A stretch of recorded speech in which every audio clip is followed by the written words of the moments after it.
Good morning, students. Yesterday, I discussed the demerits of joint stock company. Okay. So, what all things I have discussed from joint stock company? Once more, let us recall. First, I discussed the meaning of joint stock company. Then I discussed the features of joint stock company.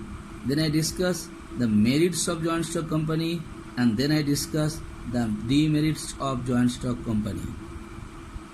Like every day I told you, once more I want to tell you that in ICSE syllabus only the meaning and features of joint stock company is there.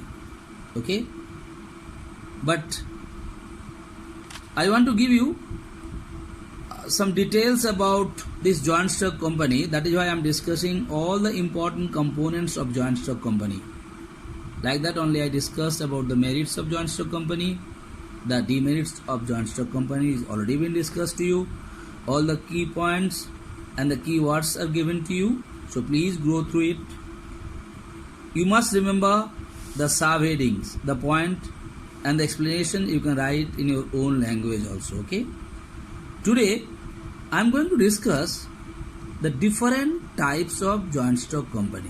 And here only the meaning you are supposed to know. Now when I am going to discuss the different kinds of joint stock company, you can see in your book so many types of joint stock companies are there. But all those things are not required for you to know, because again for the examination purpose this thing will not come in the board examination, means your final examination. In school examination, some joint stock companies definitions come. If you go through the old question paper, what you find out, there are some joint stock companies definitions come in the examinations. So which are important for you, just I am going to discuss those, and you just remember those definition only. Okay, whenever I am going to discuss, it is nothing to be explained about it too much. No practical example can be given in these cases. Just you only remember the definition, and I have written all the definition here in easy language for you to understand it. First I am coming chartered companies. Now what is a chartered company? I have given a company formed under a royal charter ruled by king or queen. Example, East India Company. So what is chartered company? The definition is given, which is basically formed by who? Royal family. Basically you talk about, and when royal family, still now royal family, you are talking about the kings and queens are there. So it was an example is given, the East India Company. Just these two lines you have to learn it and you have to write it. Okay, that is what is called the chartered company. Next time coming statutory companies.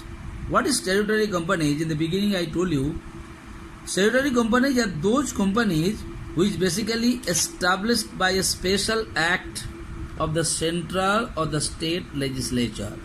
This is the only definition. A statutory company is established by a special act of the central or the state legislature. Special act. एक कानून से होता है, and they have the special power. Like example, Reserve Bank of India. You know, Reserve Bank of India has a special power. Lot of power are there. When you go to class 10, you learn what is the functions of Reserve Bank. They are one of the most important functions of Reserve Bank. They issue the currency note. You know, जो note जो छाप के आता है बेटा, they are doing who? The Reserve Bank of India is doing. So they have a special right. And why they got the right? Like other bank, like SBI, if you go to State Bank of India, if you go to Bank of India, if you go to Punjab National Bank, they are not allowed to, print the, what I told you, that currency notes.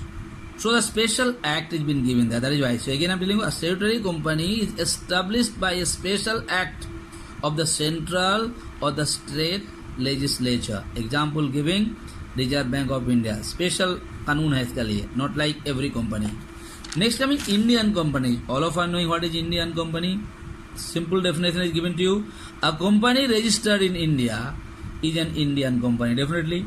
Any company which registered in India as per the Indian Companies Act, okay, 1956. So I am telling you what is Indian company. Indian companies are those companies which are registered in India according to the Companies Act of India, that is in 1956. That is what is called Indian company. You can give the name of lot of Indian companies, easily you can write on your own.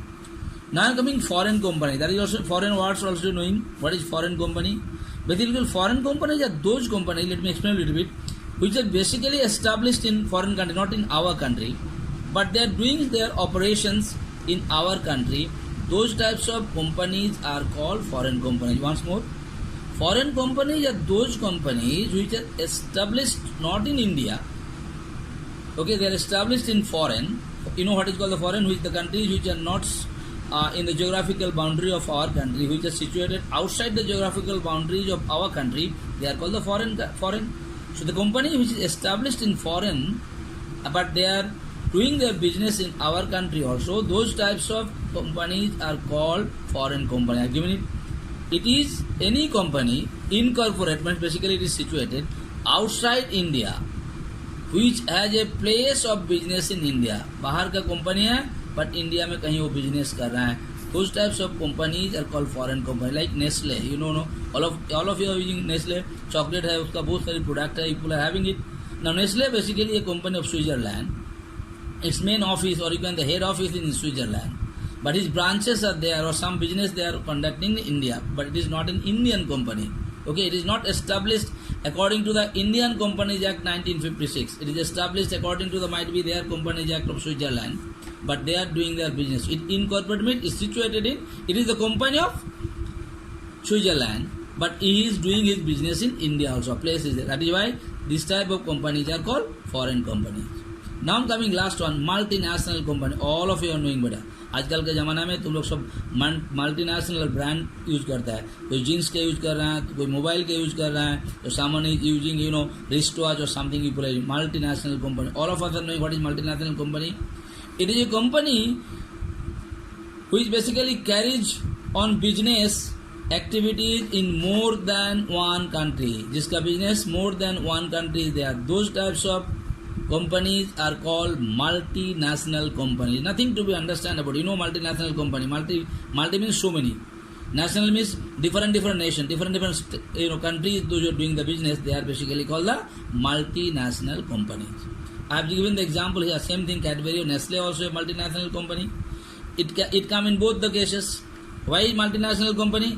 Because it's not only doing the business in India. Nestle, if you go to any country. If I say like if you go to China, if you go to Pakistan, if you go to Bangladesh, you can see everywhere the Nestle's products have been sold. Their outlets are there. So that is why this is also called a multinational company. So I have discussed only 5 types of companies today. You just learn the meaning of it. Again I am telling you, these things are not going to come in your final examination.